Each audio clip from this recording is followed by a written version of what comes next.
Alright, shalom, shalom out there.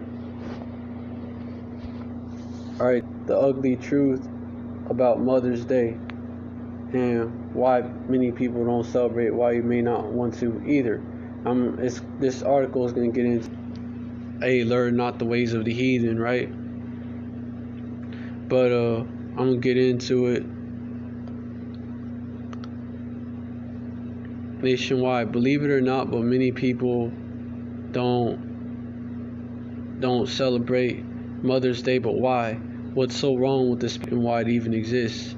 The origin. The earliest Mother's Day celebrations can be traced back to the worship of mythological gods and paganism. People in ancient Greece would hold annual celebrations in the spring in honor of Rhea, the mother of the gods. As a part of the celebration, people would make offerings of also had a mother of all gods that they worshipped. Her name was Magna Mater, meaning great mother. They built a temple.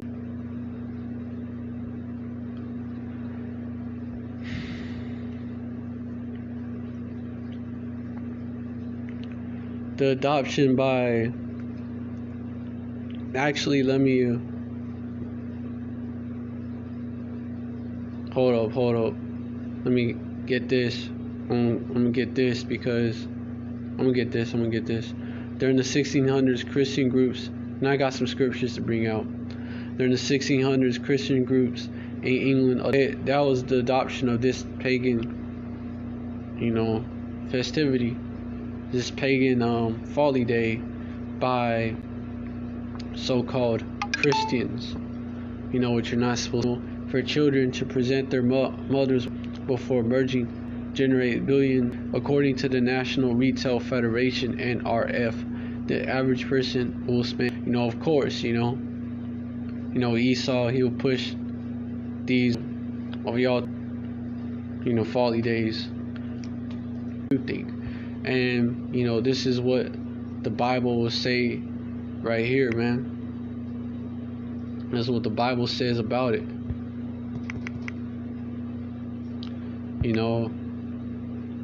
First one, Jeremiah chapter 10, right here.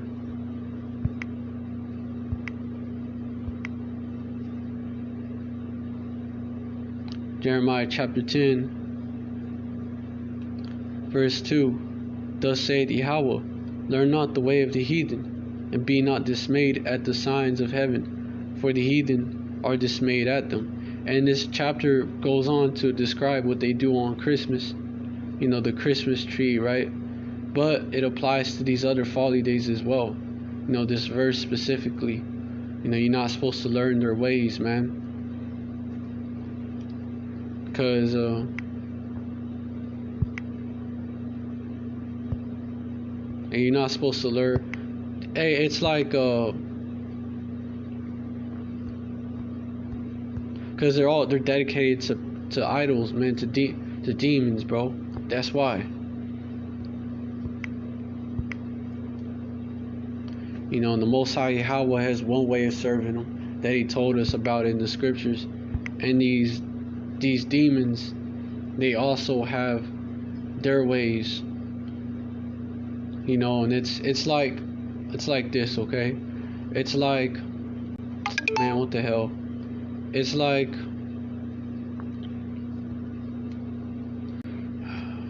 got a notification on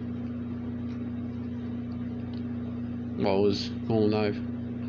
But it's like this, okay? It's like you have a girl, and like there's a certain way,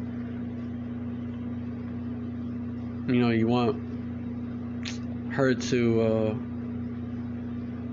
show you love, right? You want her to there's a certain way, right?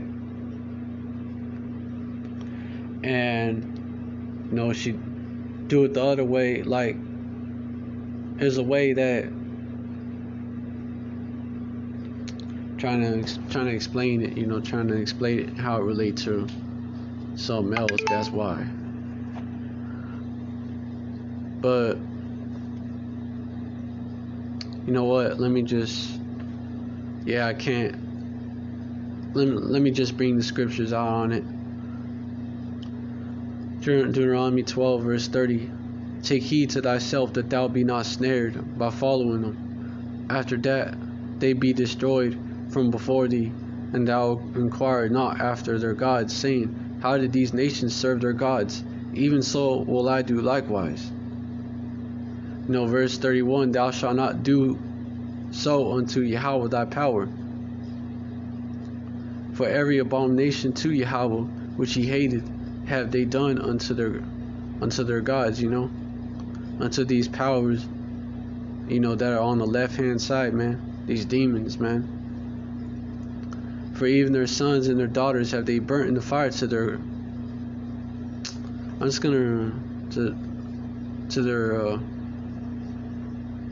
but you know what it means when it says that in English.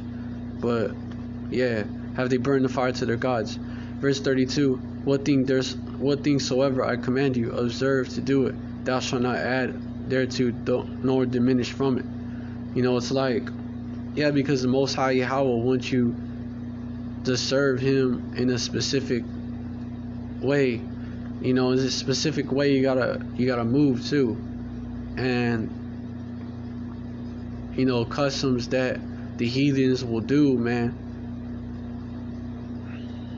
Like you're not supposed to do it. And a lot of what would happen, how this connects to what I just brought out, is like these so-called Christians said that it started saying it was a good thing, He was a Jake, King James, and the kings that came after, they were Jakes. They were so-called black men. So this was happening, when our people was still ruling, because our people adopted a lot of these pagan folly days, man. During the Dark Ages. And that's a complete violation of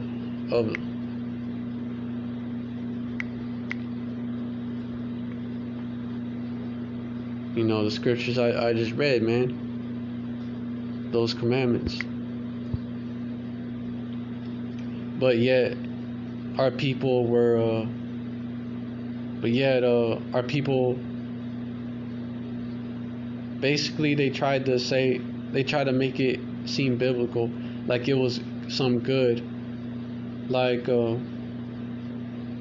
you were serving the Most High Yahweh by doing it. And those people will think that they honoring their father and their mother.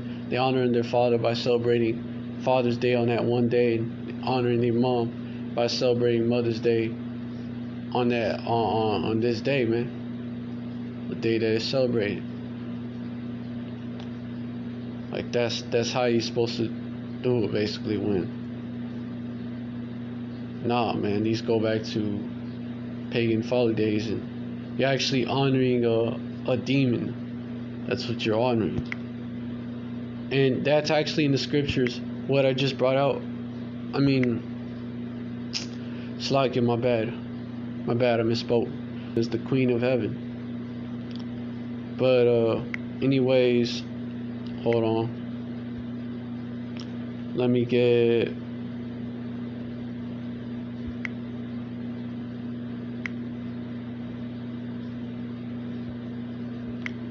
look up Queen of Heaven.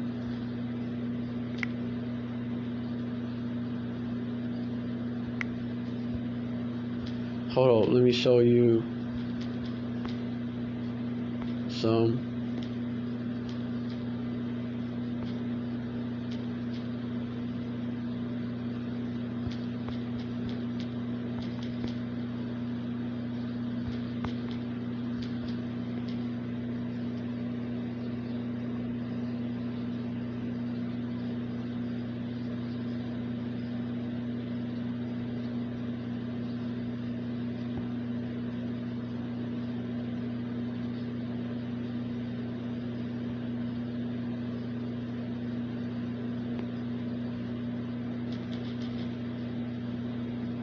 Matter of fact,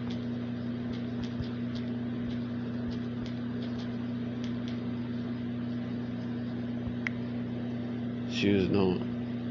Get this right here.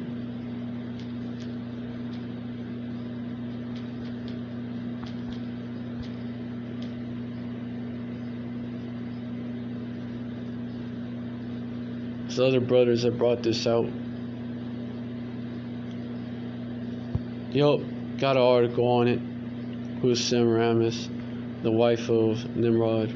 History is full of tales about strong, capable women. Some of these females of old wielded their power to pave way for good, while others preferred to live in infamy via the path of evil. Semiramis is one of those legendary women. While her name may seem unfamiliar, her story has been told throughout the centuries. Alright, we get language. Semiramis' name is Samur Amat. She's a famous queen regent of the Assyrian Empire who exercised ancient biblical transforming the historical Queen Semirat into the legendary Queen Semiramis. One of the more recent renditions of the ever-evolving lore, Semiramis was included in the book The Two Babylons, written in 1853 by Scottish minister Alexander Hislop. And that basically, like, Eusebius claims that, yeah, I think it tries to say that it's Rome, which is not. In the book, the author affirms Eusebius claims that Semiramis was Nimrod's wife and elaborates on her rise to power, citing Greek historical records as reference and proof to rebel against, who the world knows as God, the Most High Yahweh. And he speaks on the woman's unusual ability to manipulate the will of men, which, hey, that's facts. She could have played a role in that, even though he was a fucking heathen. You gotta prove all things, right? Hold on.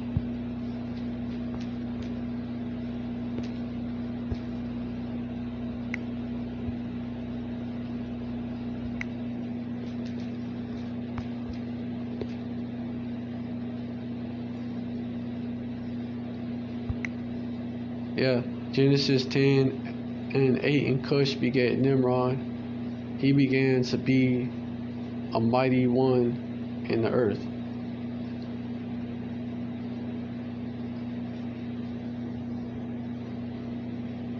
Okay, yeah, and then it'll go into the Tower of Babel later on. But yeah, even as Nimrod, the mighty hunter verse 9, he was a mighty hunter before Yahweh, wherefore it is said, even as Nimrod, the mighty hunter before Yahweh. But yeah, Cush begat Nimrod. Verse 6, and the sons of Ham, Cush, Mizraim, and Put in Canaan. Verse 7, and the sons of Cush, Seba, and Havilah, and Sabta, and Ramah, and Sabtisha, and the sons of Ramah, Sheba, and Dedan. Yep, and Cush begat Nimrod.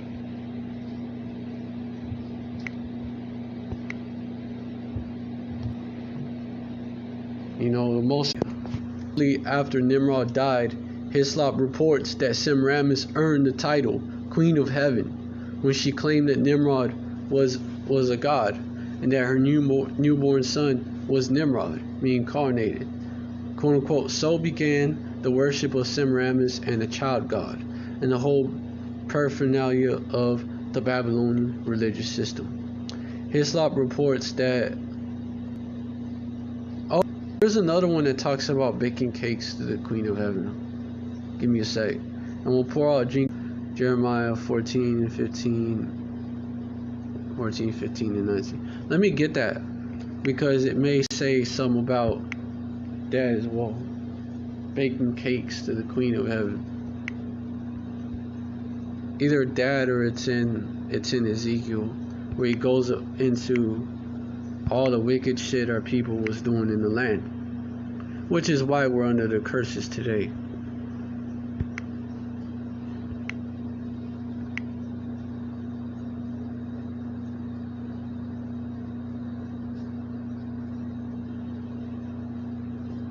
Yeah, hold up.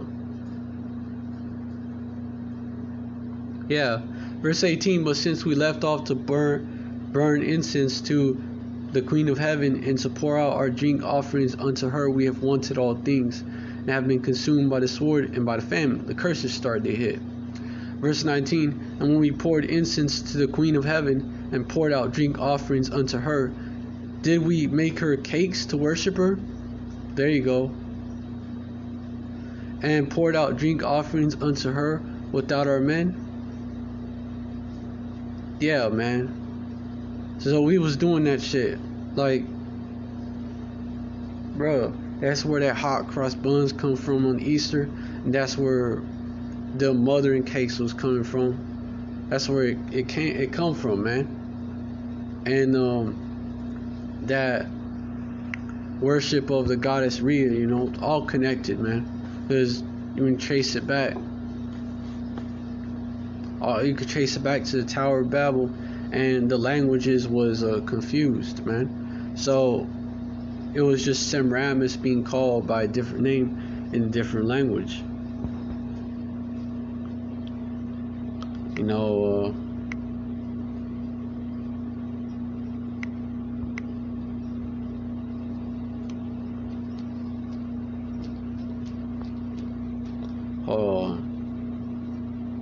Tower of Babel.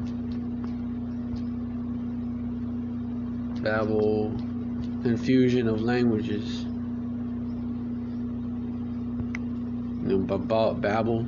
You go back to Babal. It's really Babal, it means confusion in the Hebrew.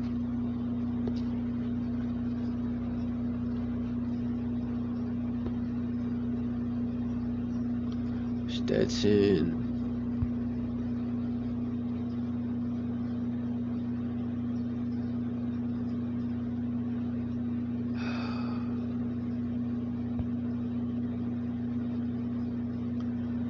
Genesis chapter 11, verse 1, and burned them accordingly. And they had brick for stone, and slime had they for mortar. Verse 4, and they said, go, and let us build a city and a tower, whose top may reach unto heaven, and let us make a name, lest we be scattered abroad about the face of the tower which the children of men built. Verse 6, and Yahweh said, behold, them which they have imagined to do. Verse 7, go, let us go down there and confuse their language, that they may not understand one another's speech. You know, because Nimrod was trying to do that NWO back then. And when you look at what happened before with the flood, Nimrod was, let's do this so that if the Most High Yahweh flood the earth again, that's how you make the connections. Verse 7, go, let us go down and there confuse their language, they may not understand one another's speech. You know, earth, and they left off to build the city. Verse 9, therefore is the name of it called, it says Babel was Babal in the original Paleo Hebrew, because they couldn't understand each other. But you know, they're called, you know, they had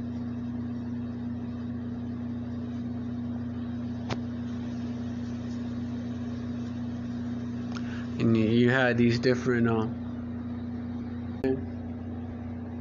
and also I want to say this. That you know, this is what they do, man. You know, the heathens, you know, says Nimrod and Semiramis created a whole, which back